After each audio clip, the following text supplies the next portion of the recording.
이번 시간은 고추와 배추의 도입과 함께 젓갈이 확산되는 과정에서 나타난 김치의 변화에 대해서 살펴보겠습니다.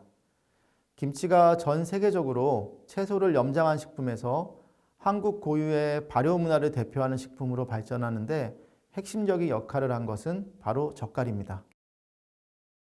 젓갈은 여러 가지 생선, 조개 등의 어패류, 새우, 게와 같은 각각류, 소고기나 돼지고기 등의 육류를 소금, 누룩 등에 절여 발효시킨 식품을 말합니다. 젓갈의 종류는 주재료가 무엇인가에 따라 주재료의 사용 부위에 따라 소금이나 누룩과 같은 절임에 사용하는 재료와 제조 방식 등에 따라 수십 가지를 훌쩍 넘을 정도로 종류가 많고 지역마다 고유한 젓갈이 있습니다. 지역별로 대표적인 젓갈을 한 가지씩 살펴보면 서울 경기는 새우젓, 충청도는 밴댕이젓, 강원도는 명란젓, 경상도는 멸치젓, 전라도는 황석어젓, 제주도는 자리젓을 들 수 있습니다. 그렇다면 한국에서 언제부터 이렇게 다양한 젓갈을 만들어 먹었을까요? 그 역사는 삼국시대 이전부터로 추정되지만 문헌으로 확인되는 것은 고려시대부터입니다. 삼국사기 신라본기에는 신문왕이 왕비를 맞이할 때 사용되었던 예물의 품목이 적혀 있습니다. 쌀, 술, 기름, 꿀, 간장, 된장과 함께 젓갈이 등장합니다. 고려시대부터 젓갈을 먹었다는 사실은 실제 유물을 통해서도 확인할 수 있습니다. 1208년 전라도 나주 해남 장흥 등지에서 음식물을 싣고 개성 지역으로 운반하던 선박들이 충청남도 태안 앞바다에서 침몰한 일이 있었습니다. 이 난파선에서 발굴된 유물 가운데 젓갈을 담았던 도자기 30점이 있습니다. 도자기와 함께 발굴된 목간의 기록을 통해 이들 도자기에 담긴 구체적인 내용물들도 확인할 수 있었습니다.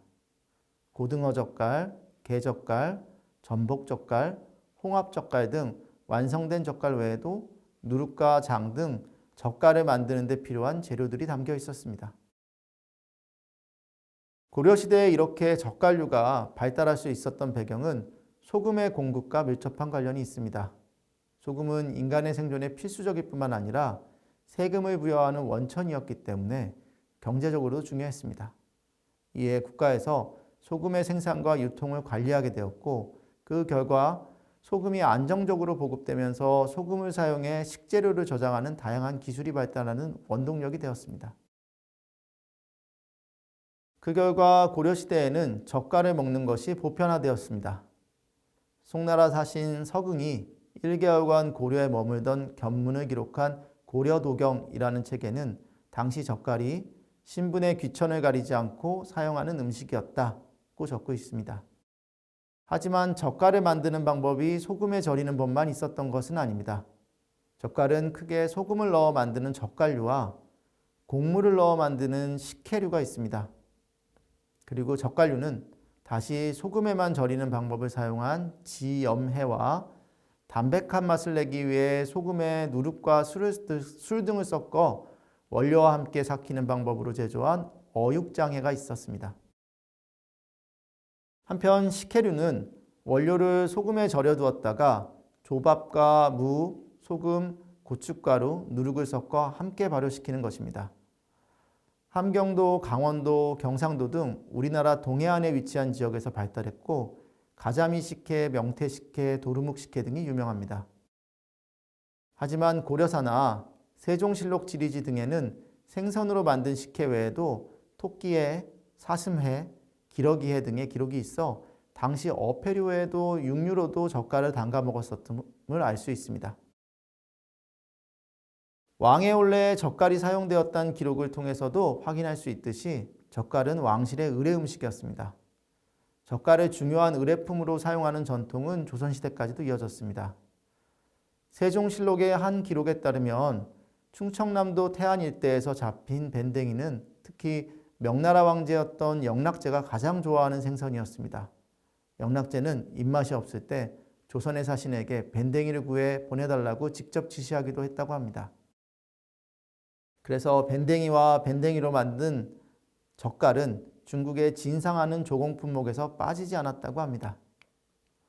그래서인지 조선왕조실록에는 중국에서 온 사신들에게 젓갈을 선물했다는 기록들이 꽤 남아 있습니다.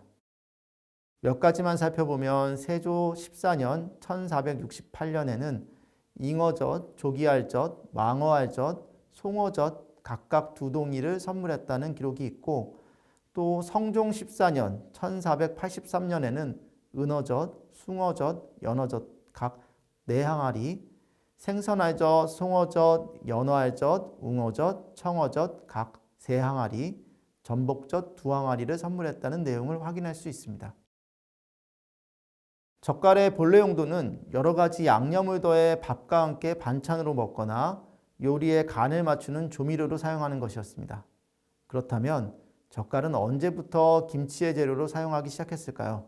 앞서 김치 제조법의 진화에서 잠시 언급했듯이 조선시대에 석박지가 등장하는 15세기에서 16세기부터입니다. 16세기 후반이 되면 여러 요리책에 젓갈을 사용한 다양한 김치 조리법들이 등장합니다. 한 예로 주처침저방에는 동화 1동이에 소금 6대, 새우젓 1마를 섞어 항아리에 담는 동화 새우젓 석박지와 어린 오이를 따서 소금물에 하룻밤 재웠다가 꺼낸 뒤 반건조시켜 곤쟁이젓과 섞는 감동김치가 소개되어 있습니다. 17세기 후반이 되면 젓갈을 사용하는 새로운 방법이 나타납니다. 소문사설의 깍두기 조리법을 살펴보면 묵은 누런 새우젓을 물에 끓여 고운 채로 걸러 버리고 크게 조각을 낸 물을 끓인 새우젓에 담근 후 고춧가루를 많이 넣고 고루 섞어둔다. 한참 지나면 맛이 나는데 이렇게 만든 김치는 심하게 짜지 않다고 적고 있습니다. 임원경제지에도 무젓갈 김치의 조리법이 나와 있습니다. 무와 채소, 고추와 향신료를 항아리에 층층이 넣고 양념으로 조기젓과 젓갈즙을 타서 간을 맞춘다고 설명합니다. 즉 젓갈과 함께 젓국이라는 것을 사용하기 시작한 것입니다. 젓국은 젓갈 위에 국물을 떠서 다리기 전의 것을 가리키는 것으로 문헌에는 해수, 해즙으로 기록되어 있습니다. 조선시대 중반부터 많이 사용되었으나 용도는 무침이나 국, 찌개 등의 조미료였습니다. 이 젓국이 17세기 후반부터 김치에 쓰기 시작한 것입니다. 그리고 18세기 말부터 젓갈과 젓국을 사용한 김치조리법은 보편화되었던 것 같습니다. 조선 후기 실학자인 이규경이 쓴 19세기 초 백과사전 유해책인 오주연문 장전상고에는 무배추김치, 소금에 절인 김치, 젓갈즙 등으로 담은 김치는 이미 일상적으로 행해지는 방법이 되어 다시 적을 필요가 없을 것 같다라는 내용이 있습니다. 또 젓갈이 없을 때는 경성 남문밖의 칠패, 현 남대문 시장 일대이죠. 그리고 성내의 이현, 현 배옥의 시장 일대 사거리 등의 어시장에 가면 여러 생선에서 떨어진 비늘을 소금에 절여 몇 대씩 파는데 물에 타서 팔팔 끓인 후 그 국물에서 찌꺼기를 제거해 김치를 담으면 좋다라고 쓰고 있습니다. 이로부터 당시 김치 제조법에 젓갈과 젓국이 필수적인 재료로 자리 잡았을 뿐 아니라 젓갈을 구하지 못했을 때는 어떻게 김치를 담갔는지 구체적인 방법까지 소개하고 있습니다. 김치의 제조법은 이후에도 변화를 거듭합니다. 이용기가 펴낸 근대조리서인 조선 무쌍 신식조리제법에는 30여 가지에 달하는 김치가 등장합니다. 그 가운데 통배추 김치조리법을 살펴보면 배추를 소금에 절인 뒤 파, 마늘, 고추, 생강, 갓 등을 넣은 양념을 만들어 배추 잎사귀 속에 깊이 넣어서 김치독에 담아 익힌다라고 적고 있습니다. 하지만 저자는 이런 조리법이 옛날 방법이라고 하면서 요즘은 김치를 담글 때 조기를 통째로 넣거나 북어나 건대구를 굵게 썰어 김치독 바닥에 깔거나 낙지나 전복 등 혹은 소라를 고명으로 넣기도 하고 또 설렁탕 국물을 식혀서 기름을 걷어낸 국물을 조기젓국과 끓였다가 식힌 것을 함께 섞어 붓기도 한다라고 해 새로운 김치 제조법에 대해 소개하고 있습니다.